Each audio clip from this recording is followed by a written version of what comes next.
반갑습니다.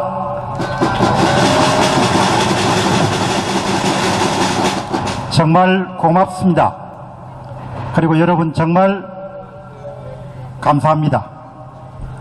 오늘 저는 여러분들에게 말씀드리고 싶은 것은 참 많지만 허락된 시간이 그렇게 많지 않기 때문에 제가 여러분들에게 전달하고 싶은 메시지를 짧고 굵게 그리고 단호하게 말씀을 드리도록 그렇게 하겠습니다. 나라가 정말 어렵습니다. 나라가 정말 이렇게 그동안 살아오면서 항상 그 대한민국의 앞날은 밝고 맑았습니다.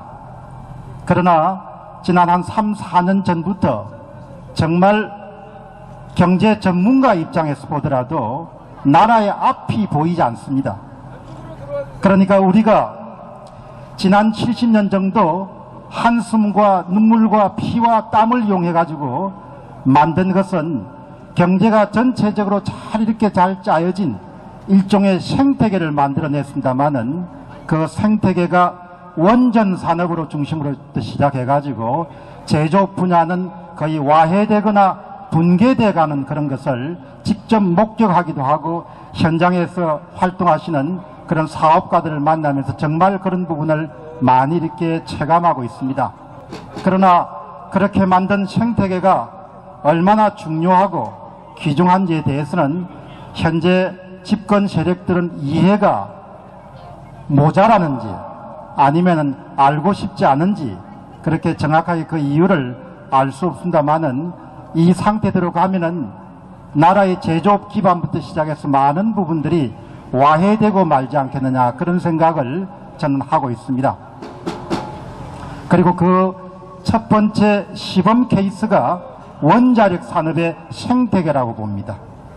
그 원자력 산업 생태계는 지난 60년 정도 이승만 대통령이 각국으로부터 받았던 원조 자금을 조금씩 모아가지고 해외에 국비 유학생을 보내면서 한국의 원자력 산업이 태동했습니다. 그러나 그 귀한 원자력 산업 그리고 중국과 러시아를 완전히 제칠 수 있으면은 전 세계를 압도할 수 있는 그런 산업 기반이 아주 빠른 속도로 이렇게 무너져 내리고 있습니다. 그동안의 저의 관심은 제 자신이 경제 문제를 오랫동안 지켜봤기 때문에 어떻게 하면 좀 잘 살 수 있을 것인가, 어떻게 하면 성장률 좀 끌어올릴 수 있을 것인가, 어떻게 하면 일반 국민들의 지갑이 좀 더 넉넉해지고 두둑해질 수 있도록 만들 것인가, 그런 부분에 항상 관심을 가져왔습니다. 그러나 이번에는 그야말로 한 번도 꿈꿀 수 없었던 선거에서의 문제가 발생했다는 사실을 제가 알고 그 문제를 집중적으로 알리는 그런 일을 하고 있습니다. 여러분들이 알다시피 선거라는 것은 자유민주주의 체제의 기본이자 토대이자 근간이자 근본이자 거의 전부에 해당합니다. 모든 권력은 공정한 선거 위에 기초하고 있습니다. 선거가 흔들린다는 것, 선거가 불공정한 방법으로 추진된다는 것은 그 자체가 누가 권력을 잡고 아니고의 문제에 그치지 않고 체제의 근간과 기본과 토대 자체를 뒤엎는 것에 해당하는 것이죠. 그렇기 때문에 오늘 이 장소에 오신 많은 애국 시민들과 마찬가지로 저 역시 이번에 문제가 되고 있는 선거의 조작 문제, 개표 조작 문제를 그냥 단순히 먹고 사는 차원의 문제가 아니고 우리의 생존과 번영의 가장 중심적인 문제를 유지할 수 있느냐, 보호할 수 있느냐, 그 문제와 관련되어 있다고 봅니다. 여러분도 그렇게 생각하시죠? 여러분, 저는 정치가가 아니기 때문에 현재 21대 총선을 대단히 학구적으로 접근했습니다. 제가 처음에 이 문제를 시작한 것은 남양주시에서 나온 빳빳하게 이렇게 펴진 백매 묶음이 이 차곡차곡 쌓이는 광경을 한 신민 기자분이 제보하시는 그 영상을 보면서 제가 의문을 갖기 시작했습니다. 그게 4월 16일입니다. 그 영상이 4월 16일 저녁에 올라가니까 4월 17일 날 해당 선관위에서 전화를 해서 선거법 관련된 문제가 있으니까 내려달라 그렇게 이야기를 해서, 왜 뭐 골치가 아프지 않습니까? 뭐 경찰서 오라 가라 이렇게 하면, 그래서 그걸 내렸습니다. 거기서부터 시작이 됐습니다. 그러니까 4월 17일부터 본격적으로 한국의 선거 문제를 접근하기 시작을 했습니다. 어떤 종류의 정치적 배경도 없이 저는 그야말로 아주 분석적이고 아주 학자적 시각에서 접근했습니다. 그런데 제가 이게 근본적으로 문제가 있다고 이렇게 판단한 것은 4월 23일입니다. 그날이 토요일입니다. 한양공대에서 공학을 전공하신 윤정수란 분이 저한테 테이블을 만들어 가지고 도표를 만들어서 보냈습니다. 저는 그 도표를 쫙 보자마자 여기에 조작이 있겠구나라는 생각을 가지고 집중적으로 파고들었습니다. 그렇기 때문에 오늘날 한국의 많은 그런 분들이 이 문제를 파고들지만 가장 처음부터 시작해서 가장 학자적으로 가장 분석적으로 추구한 인물 가운데 한 사람이 아마 제가 아니겠냐 그렇게 생각하고 있습니다. 여러분, 그런데 그런 문제의식을 갖고 있었기 때문에 23일 날 4월 23일 날 조슈아 씨가 10군데에 자기의 엑셀 분석 자료를 보냈습니다. 그거를 제가 4시 정도 보고 그리고 완전히 확정을 했습니다. 이 양반들이 조작을 했구나. 엑셀 데이터를 보고 저는 젊은 날 데이터 훈련을 받았기 때문에 그 숫자를 보는 감각이 있는 거죠. 그러니까 기자 출신들하고 달리 숫자를 가지고 훈련을 받았기 때문에 숫자를 보면 그 숫자에 대한 감각이 여전히 살아있는 겁니다. 그래서 4월 23일 날 아침부터 시작해가지고 여러분들 방송을 본격적으로 하면서 제 자신이 연구를 시작을 했습니다. 그리고 나서 한 달이 훨씬 넘었습니다. 제가 여러분들에게 중간 결과를 말씀드리게 되면은 미메인 교수라든지 그렇게 훌륭하신 분들도 분석을 많이 했지만 여러분, 저한테 사람들이 이렇게 묻습니다. 공박사 이렇게 앞에 선구작처럼 가다가 혹시 잘 안 되면 당신 어떻게 하냐? 당신 생각해서 그러는데 당신 그렇게 잘 안 되면 어떻게 되냐? 여러분, 이미 성부는 끝났습니다. 그 성부가 어디에 있느냐? 여러분, 어디에 있다고 생각합니까? 사람들은 저 창고에 숨겨진 표를 찾습니다. 여러분, 그 증거는 21대 총선 통계 데이터가 중앙선거관리위원회가 발표했습니다. 그 자료 안에 모든 증거가 다 들어 있습니다. 여러분, 통계나 데이터나 숫자는 무지막지합니다. 안면을 봐주지 않습니다. 며칠 전에 제가 만난 숀 박사란 분이 젊은 날에 미국의 어바나 샴페니안 대학에서 숫자 이론을 가지고 박사학위를 받았습니다. 그분 말씀이 이렇더구먼요. 숫자를 이길 수 있는 세력은 세상에 아무도 없다는 겁니다. 여러분, 그 21대 총선에 중앙선거관리위원회가 발표한 데이터 안에는 범죄자가 남긴 지문과 범죄자의 행적과 범죄 수법이 고스란히 다 담겨 있습니다. 그러니까 지금 오늘 이 장소에 오신 우리 애국 시민들이 분명히 아셔야 될 것은, 저는 어떤 종류의 정치적 야심이나 정치적 배경이나 정치적 정파에 속하지 않는 사람이기 때문에 여러분들에게 가장 중립적이고 객관적이고 가장 냉철하게 말씀을 드릴 수 있다. 모든 증거는 중앙선거관리위원회가 선거가 끝난 이후에 발표한 그 소위 데이터에 다 담겨 있다는 것. 잠시 동안 검찰을 손을 보고 언론에 재갈을 물리고 또 이 사람을 뭐하고 저 사람을 뭐하고 이렇게 잠시 숨길 수 있을 겁니다. 아마도 21대 총선은 아마 내년부터 전 세계의 통계학 교과서와 정치학 교과서와 그 다음에 정치학과 통계학의 연구자들의 가장 핫 토픽, 가장 뜨거운 연구 주제가 될 겁니다. 이렇게 소위 약해서 데이터 조작을 한 경우는 콩고라든지 리비아 사례가 있지만 그 사람들은 가장 내가 볼 때는 그렇게 그냥 부분적으로 적은 수준에 머물렀습니다. 그러나 이렇게 전체 투표수의 몇십 % 정도를 이렇게 만진 경우에는 아마 인류 역사상 거의 처음이지 않겠냐 그런 생각이 듭니다.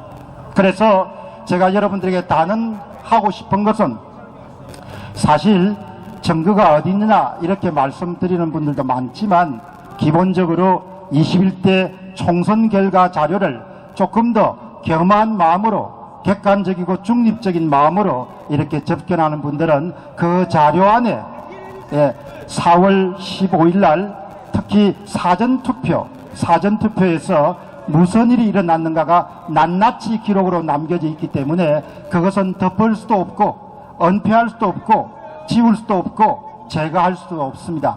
그렇기 때문에 이제 남은 것은 제가 이제 오늘 여기 대법원이고 하니까 제가 남은 것은 이제 우리가 누가 했는지 어떻게 했는지 왜 했는지를 아주 법리적으로 분석적으로 체계적으로 저는 파악을 해서 다시는 그런 일이 이 땅에서 일어나지 않도록 해야 될 것이고 그리고 이 일을 주도하신 분이 계실 테니까 세상 일이란 게 여러분 그렇지 않습니까? 결과가 있으면 반드시 원인이 있지 않습니까? 그 원인을 찾아가지고 그분들에게 책임도 묻고 그런 일들이 저는 우리가 해야 될 일이지 않겠느냐 그렇게 생각합니다. 그러나 여러분 지금 가장 중요한 것은 이번은 기본적으로 투표함에다가 투표 용지를 집어넣는다든지 그런 전통적인 방법 외에 온라인 조작이 많이 이루어졌기 때문에 지금 분류기라든지 계수기라든지 제어용 컴퓨터라든지 메인 서버라든지 백업 서버라든지 이런 부분들을 변호사들이나 그 다음에 이런 사람들이 요구하는 모든 정도의 증거 보존에 대해서 법원의 판사님들이 다 받아들여 주셔야 됩니다. 그러니까 그거를 가지고 해주니 안 해주니 그렇게 하면은 그 자체가 이미 의심과 의혹의 대상이 될 수밖에 없는 겁니다. 가장 첫째 필요한 것은 어떤 사람은 조작 증거가 어딨냐 이렇게 했지만 그거는 이미 다 정리가 됐습니다. 정리가 됐기 때문에 지금 필요한 것은 특히 의정부 지원이라 있는데 이번에 구리관리 선관위에 관련된 분류기를 그렇게 감추고 싶어 하지 않습니까? 그러니까 그런 것을 그냥 감출 수가 없으니까 법원 판사님들이 당연히 증거로 채택해가지고 객관적인 그런 조사 과정을 거쳐서 그 안에 어떤 장비가 장착이 됐냐 부분들을 파악할 수 있도록 그렇게 해야 되고 그 다음에 이제 오늘 여기가 또 대법원이고 저기가 또 검찰이니까 윤석열 총장이 조국 사태를 잘 파헤치지 않았습니까? 결과는 두고 봐야 됐지만 그러나 여러분 이번에 4.15 총선 선거 개표 조작 의혹 사건이라는 것은 조국 사건의 수십조 배에 해당하는 그런 종류의 사건입니다. 저는 한국의 검찰이 왜 이렇게 입을 다문지를 도무지 이해를 할 수가 없습니다. 사실 윤석열 검찰총장과 제가 동년배입니다. 동년배인데 윤 총장이 이번에는 정말 제대로 한국의 선거 부정 사태를 조사를 저는 해야 된다고 보고 그 다음 여러분 보시죠. 한국에 참 앞으로 역사가 어떻게 기록하겠습니까? 지금 한국의 주류 언론들 다 입을 다물지 않습니까? 어떻게 언론이 이렇게 침묵할 수 있냐 이야기죠. 부담이 되면 찬반이라도 소개를 해줘야 되지 않냐 소개를. 그래서 지금은 이제 말로 해가지고는 안 되니까 오늘 이 자리에 오신 우리 외국 시민들이 매주 토요일 날 이렇게 모이셔서 요구를 하고 또 이렇게 압박을 하고 그렇게 해야 저는 움직일 수 있지 않겠냐 생각이 들고요. 그 다음 여러분 한번 생각해 보시기 바랍니다. 선거를 만일 조작할 수 있으면 그 다음에 뭘 못하겠습니까? 제가 이번에 이 문제를 파고들기 시작한 것은 선거를 조작할 수 있는 종류의 정치 세력 같으면 모든 것을 자신들이 원하는 대로 다 할 수 있다는 것이죠. 그래서 여러분 지금 우리는 선거 부정 문제를 가지고 정부의 또 집권 세력에 강하게 요구하고 있지만 현재 이 한국의 4.15 부정선거 의혹 사건은 기본적으로 선과 악의 싸움입니다. 4.15 부정선거의 의혹 사건은 거짓과 참의 싸움입니다. 4.15 총선의 개표 의혹 사건은 진실과 거짓의 대결입니다. 4.15 총선 의혹 사건은 삶과 죽음의 대결 구도입니다. 4.15 총선의 의혹 사건은 생존과 번영을 가느냐 아니면 노예의 길로 갔냐의 대결 구도입니다. 그래서 정말 많은 국민들이 눈앞의 이익뿐만 아니고 이 문제를 자기 문제처럼 받아들이셔야 되고 아이들 세대가 노예의 길로 살아가지 않기 위해서는 우리 세대가 더 많이 노력을 해야 되고 더 많이 알려야 되고 더 많이 헌신해야 되고 더 많이 저는 노력해야 된다고 생각합니다. 여러분 그렇게 생각하시죠? 그래서 여러분 좀 고단하시더라도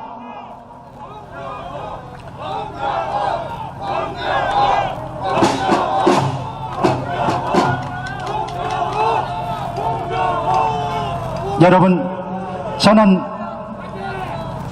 성장하면서 제가 집이 경남 통영입니다. 저는 성장하면서 항상 부모와 함께 들었던 것이 삶은 정직해야 되고 삶은 반듯해야 되고 삶은 성실해야 되고 삶은 치열해야 된다고 그렇게 생각을 하고 항상 배움을 갖고 살았습니다. 아마 오늘 이 장소에 오신 분들이 공병호 TV를 보신 분들은 야, 이 한 사람이 이렇게 집요하게 많은 콘텐츠를 쏟아낼 수 있겠느냐 그렇게 아마 생각하신 분들이 많으시죠? 여러분 앞으로도 4.15 총선 의혹이 완전히 제거되는 날까지 저는 제 신명을 바쳐가지고 진실을 파헤치고 진실을 알리는 데 최선의 노력을 다하겠습니다.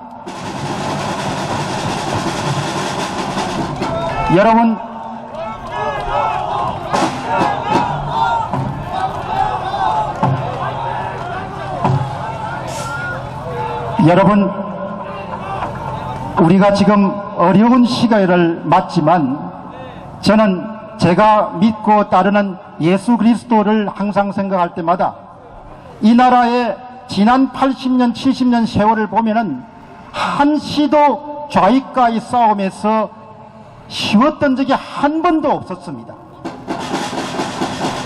1945년도 우리가 해방을 맞았을 때 그 해방 전국의 혼란스러움과 그때부터 이미 좌와 우의 전쟁이 벌어지고 지금까지도 계속되고 있는 겁니다.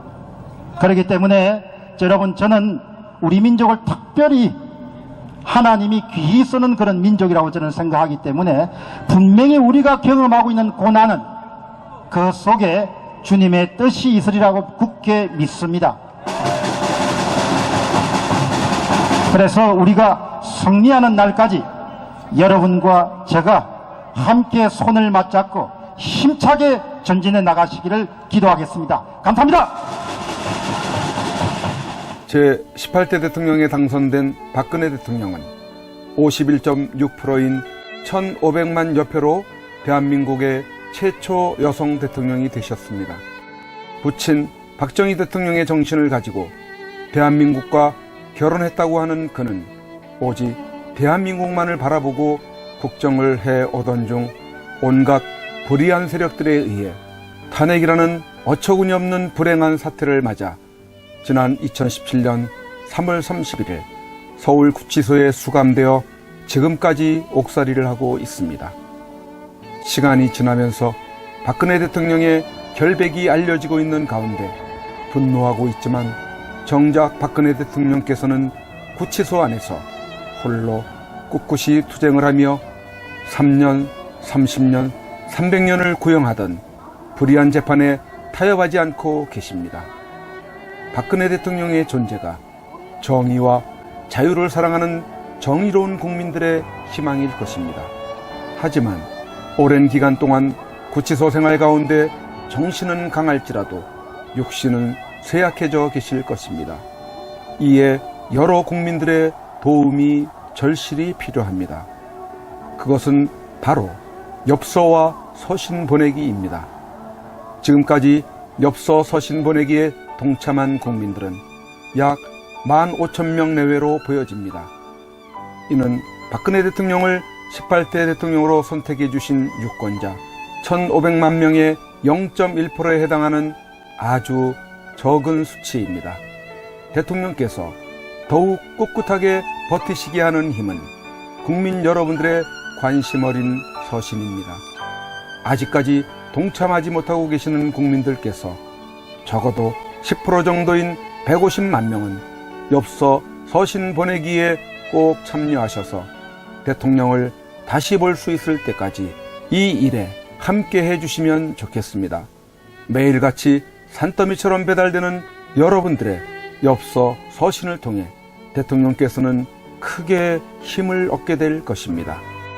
참여하는 방법으로는 선구자 방송에서 발행한 엽서를 주문하여 보내시고자 하시는 분들은 선구자 방송 연락처 010-2507-4861에 문자로 여러분의 성함과 정확한 집 주소와 엽서 수량을 적어 주시기를 바랍니다.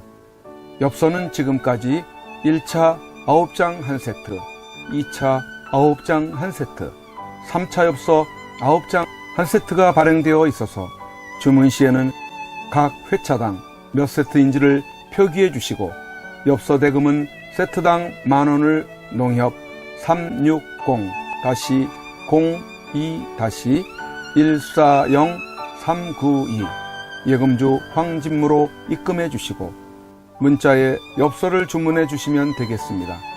그리고 별도로 서신이나 문구점에서 엽서를 이용하시는 분들은 서울구치소, 경기도 군포시 군포우체구 사서함 20호 수용자 번호 503 박근혜 대통령 앞으로 보내시면 되십니다. 선구자 방송에서 발행한 엽서는 박근혜 대통령의 모습과 뜻깊은 사진으로 제작을 하여 그 의미를 가지고 있어서 박근혜 대통령께 더욱 감동이 전달될 것입니다. 지금까지 3차에 걸쳐 발행한 엽서는 다음과 같습니다. 보시고 꼭 엽서 서신 보내기 150만 명 10%에 동참하셔서 훗날 참 잘했다라는 긍지와 위안이 되시기를 바랍니다.